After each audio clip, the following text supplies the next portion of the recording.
up, everybody? Ryan here. We got a heat exchanger today, and it's this beautiful York unit. In my opinion, the most difficult heat exchanger to replace, but that's all right. Shouldn't be too bad. I've done a few of them. Josh with me. We're gonna go ahead and get going. I'm not gonna show every last detail on how to do these, but you'll get a pretty good idea. You gotta basically disassemble the entire unit.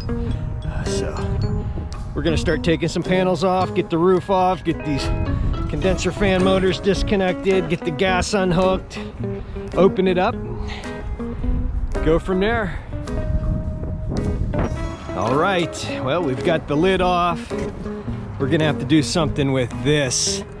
We're gonna have to probably either scoot this off to the side enough to get in there, because we have screws that we have to unhook.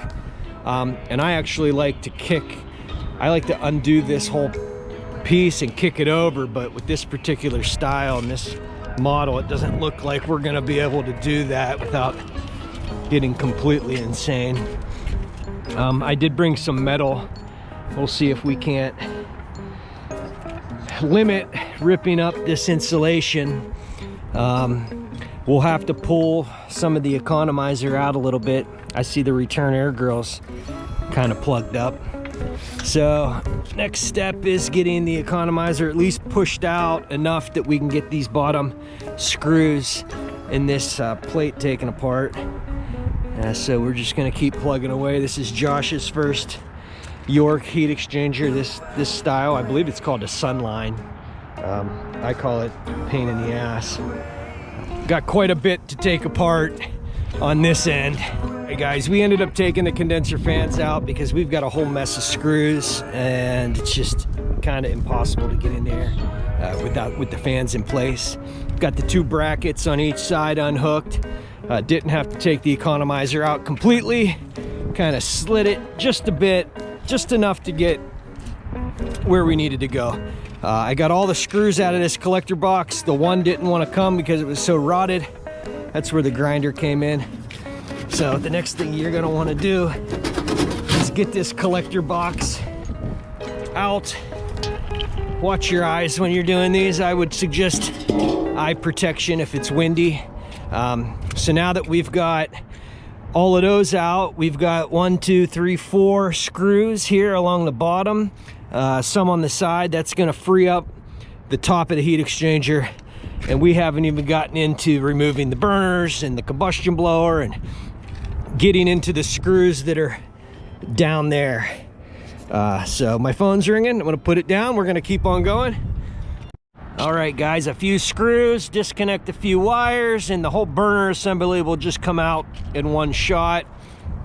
So now that leaves us with what we've got here, and that is 4 screws along the bottom, and then our 4 screws that I was talking about that are in here. And I actually have a small gap, so it might not be as bad on this one. So and then of course whatever screws are holding the heat exchanger along the side, and we should be ready to pull this thing out here fairly soon. So I'm gonna keep removing screws, and then I'll set up the camera for the big reveal of pulling this monstrosity out.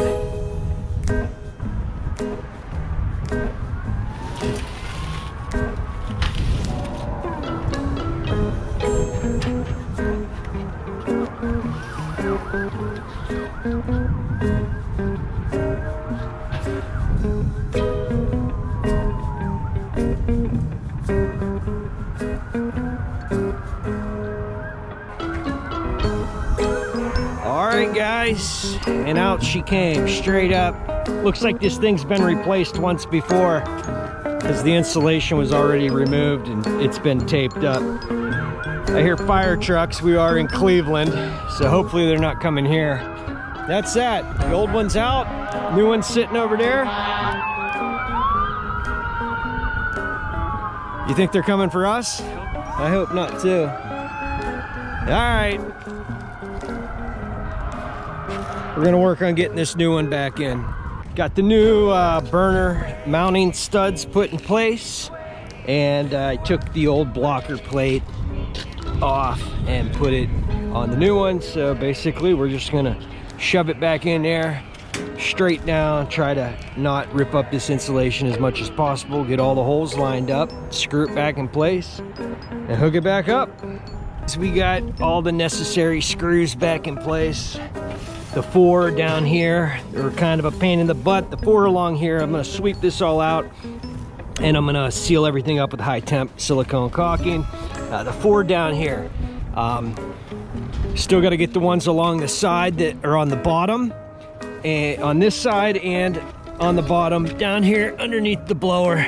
But I've watched videos before. I've seen guys where they are replacing these heat exchangers. They take this whole section out. You don't have to do that. Follow the steps that I just did and you shouldn't have an issue popping this thing out and getting it back in place. Now, removing this is basically just your ducting from the blower that directs it right through here over the heat exchanger. I've seen that taken out completely. That's unnecessary. You don't have to do that unless you want to just create more work for yourself. Remove the screws along the side, take the combustion box out, remove those screws, pop the screws in there. You might need a flathead screwdriver to kind of get that bottom lip up over top of this ducted section, and then just kind of wiggle it and it'll pop right out. So I'm gonna, like I said, clean this up, get all this sealed up with high temp silicone, get that combustion box back in place, change a couple of components, flame sensor igniter on the burner assembly, get that put back in, and we should be good to go here shortly, right? Yep. All the screws are back in place, brand new combustion box, all the screws along the side, everything's in place. All the brackets holding the support brackets holding the heat exchanger are in place. I'm liking it. We got to get this new limit put back in, this economizer shoved back over, get the burner assembly back in after Josh gets the new flame sensor and igniter in. All the screws are back in place, all the support brackets in the back, the flue box is now screwed and sealed, all the screws along the sides including underneath the blower back in place. Don't want to lose that. Josh is replacing the flame sensor and igniter on the burner assembly.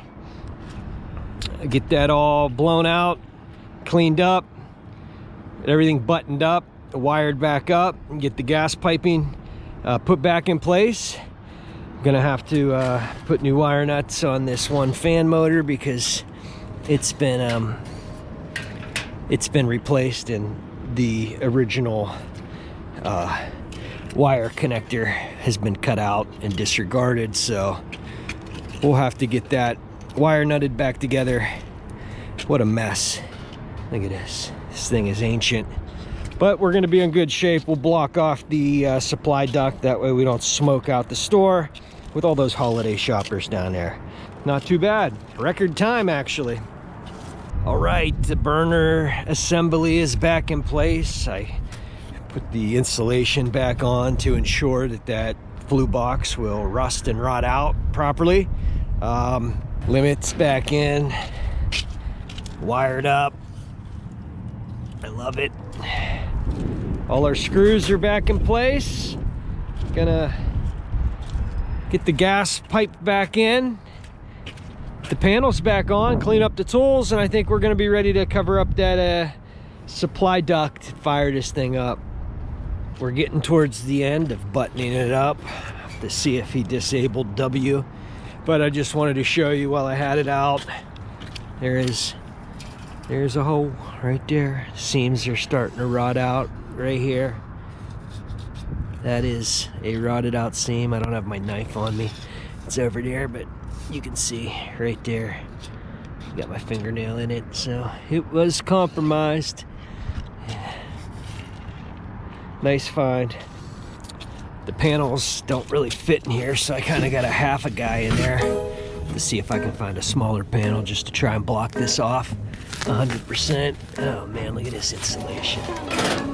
Insulation is, I'll get some adhesive, some spray adhesive and spray under there, tack that up. No big deal. I think we're in good shape. Unit's a piece of junk still, but it's got a new heat exchanger. The time we've been waiting for. We only replaced the heat exchanger, flame sensor, an igniter, and limit. We did not replace the whole shebang. So hopefully everything isn't, you know, we don't have a bad combustion blower or anything like that when we fire it up. So stand back just in case it goes boom. There's combustion blower. It's a good sign. All right, we got ignition. Let's see how much smoke comes out of this thing. Oh yeah, smoky. We'll let this cook off, burn off all the oil. Hopefully the fire department doesn't show up.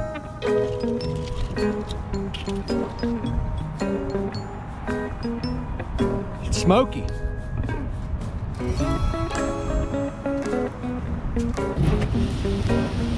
Oh yeah. I grabbed a train cover just to fill the gap on the supply. So we'll go ahead and let this thing burn for a bit. Clean up all our tools, get our panels in place. But everything went well. Everything went well.